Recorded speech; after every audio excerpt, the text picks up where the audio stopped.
नमस्कार विद्यार्थियों।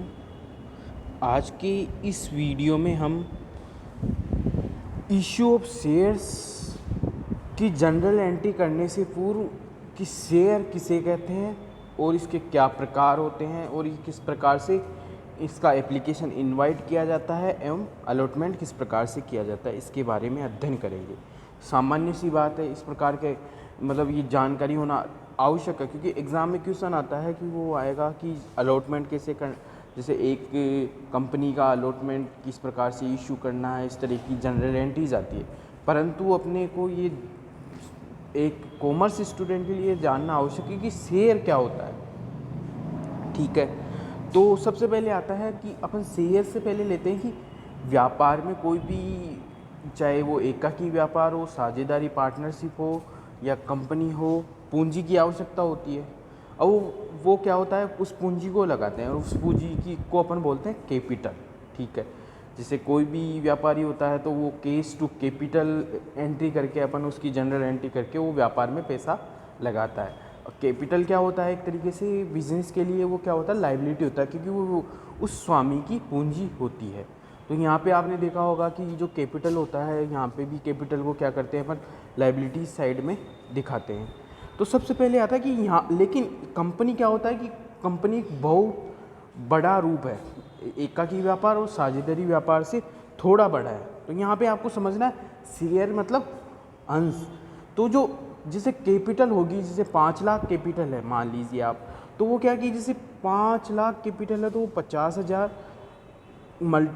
10 रुपये पर यूनिट के हिसाब से बटा हुआ था। 10 रुपये का अपन जैसे एक बोलेंगे कि 10 रुपये का यदि शेयर है तो उस कंपनी को कितने शेयर इशू करने पड़ेंगे, 50,000 शेयर। जब वो क्या कर पाएगी, 5 लाख की पूंजी अर्जित कर पाएगी। तो क्या होगा यहाँ पे, शेयर का सामान्य भाषा में आपको ध्यान रखना है कि वो पूंजी का वो एक छोटा भाग होता है, वो होता है शेयर।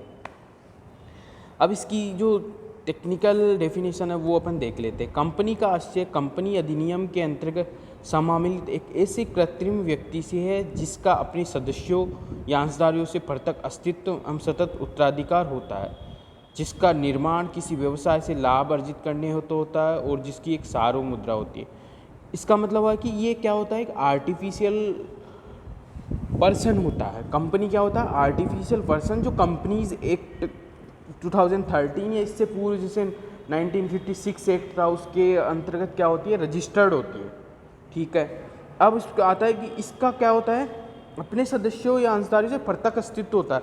कंपनी चलती रहती है। अब जैसे शेयर होल्डर क्या होता है, जैसे मान लीजिए किसी के पास 10 शेयर है, 10 शेयर पर जैसे मैंने बताया कि जैसे 10 रुपये के 10 शेयर हैं, तो उसके पास कितनी पूंजी होल्ड कर रहा है, मतलब उस कंपनी की 100 रुपये। यदि वो 100 रुपये किसी को स्थानांतरित कर देता है या फिर वो शेयर बेच देता है वो, तो वो क्या होगा, उस कंपनी से उसका कोई अस्तित्व पृथक हो जाएगा। इसलिए कंपनी और अंशधारियों का पृथक अस्तित्व होता है। इसकी सार्वभौम मुद्रा भी उधर उद्देश्य है लाभ अर्जित करना, क्योंकि कोई भी संस्था का निर्माण किया जाता है तो वो एक स्पेसिफिक उद्देश्य से किया जाता है। अब आता है कंपनी अधिनियम 2013 की धारा 2(20) के अनुसार कंपनी से आज से इस अधिनियम के अंतर्गत या किसी पूर्व के कंपनी अधिनियम के अंतर्गत समामिलित कंपनी से है। ठीक है, कंपनी का क्या होना, रजिस्ट्रेशन होना आवश्यक है।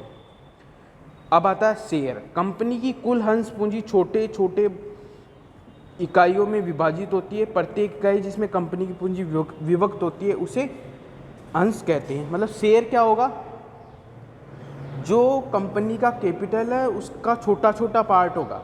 जैसे कंपनी को 10 लाख पूंजी यदि कोलअप करनी है तो वो क्या ऐसे आता है कि जैसे 5000 shares at the rate RS10, तो इसका मतलब हो गया 50,000 कैपिटल उसने इनवाइट की। तो इस प्रकार से शेयर का मतलब यही हो गया कि पूंजी का छोटा भाग। ठीक है, अब आता है टाइप्स ऑफ शेयर। कंपनी अधिनियम 2013 की धारा 43 के अनुसार अंशों द्वारा सीमित दायित्व वाली एक सार्वजनिक कंपनी 2 ही प्रकार के अंशों का निर्गमन कर सकती है। यहाँ पे देखो, कंपनीज़ का भी आता है, सार्वजनिक company, public company, private company, ठीक है, और भी कई कंपनियां होती है, गवर्नमेंट कंपनी, ठीक है। सार्वजनिक कंपनी का मतलब होता है यहाँ पब्लिक कंपनी। पब्लिक कंपनी का मतलब होता है कि जो कंपनी लिस्टेड है, ठीक है, शेयर मार्केट वगैरह में, जो पब्लिक से। एक प्राइवेट कंपनी का क्या होगा कि जैसे प्राइवेट कंपनी खोल ली, उसमें मैं ही अकेला व्यक्ति ही यदि उसमें पूंजी लगा रहा हूँ तो वो एक प्राइवेट कंपनी हो गई। पब्लिक कंपनी में क्या होता है कि जैसे अपन ने देखा होगा शेयर मार्केट में पूंजी निकालना, डालना, निकालना, तो इस प्रकार की हो गई सार्वजनिक कंपनी। तो वो दो ही प्रकार के अंशों का निर्गमन कर सकती है, मतलब दो ही प्रकार के शेयरों को इशू कर सकती है, ठीक है। पहला आता प्रेफरेंस शेयर, दूसरा आता इक्विटी शेयर। तो पहले शेयर के विषय में प्रीफरेंस शेयर।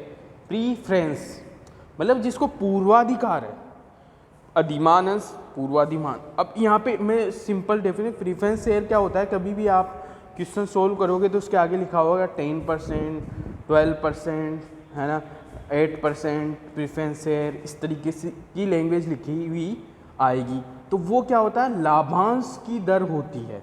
एक्चुअल में कब कंपनी का लिक्विडेशन होता है या कोई भी भुगतान होता है तो प्रेफरेंस शेयर होल्डर को पहले भुगतान किया जाएगा, उसके बाद में इक्विटी शेयर होल्डर को, और वो ओनली उस डिविडेंड का हकदार होगा, उस लाभांश का हकदार होगा। असल में इक्विटी शेयर होल्डर ही कंपनी का असली मालिक होता है, जिसको कंपनी की जितना भी प्रॉफिट होता है उसमें उसको लाभ का हिस्सा मिलता है। और वो यदि मान लीजिए कंपनी यदि रिस्क में है, यदि वो हानि है, तो इक्विटी शेयर होल्डर को अधिक हानि होगी। कंपनी अधिनियम 2013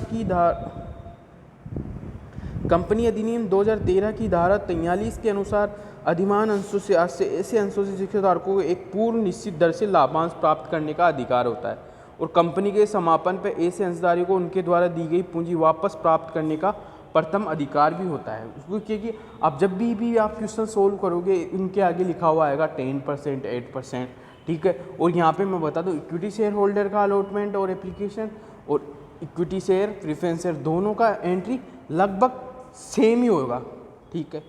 यहाँ पे एंट्रीज जनरल एंट्री करेंगे अपन अलॉटमेंट वगैरह की, तो इतना विशेष अंतर नहीं होगा, सेम एंट्रीज होगी, ठीक है। अब आता सामान्य अथवा इक्विटी अंश। कंपनी अधिनियम 2013 के अनुसार सामान्य अथवा इक्विटी अंश वे अंश जो अधिमान अंश नहीं है। ऐसे अंशों के धारक उसी समय लाभांश प्राप्त करने के अधिकारी होते हैं जब अधिमान अंशों को एक निश्चित लाभांश का भुगतान कर दिया जाता है। इसी प्रकार कंपनी के समापन की दशा में ऐसे अंशों की पूंजी अधिमान अंशों की पूंजी वापस करने के पश्चात ही लौटाई जाएगी। एक्चुअल में इक्विटी शेयर होल्डर होता है जो ही कंपनी का असली ओनर होता है, ठीक है। दूसरा चीज़ इक्विटी शेयर होल्डर को क्या होता है कि प्रॉफिट की दशा में अधिक प्रॉफिट होने का चांसेस रहता है और रिस्क के चांस में अधिक घाटा होने का चांसेस रहता है। बाकी जनरल एंट्रियाँ सेम होगी, ठीक है। तो आपको ये शेयर की डेफिनेशन और शेयर कितने प्रकार का होता है, प्रेफरेंस शेयर और इक्विटी शेयर होल्डर, ये आपको ध्यान रखना है। ये बेसिक चीज़ें हैं, ये आपको पता होनी चाहिए।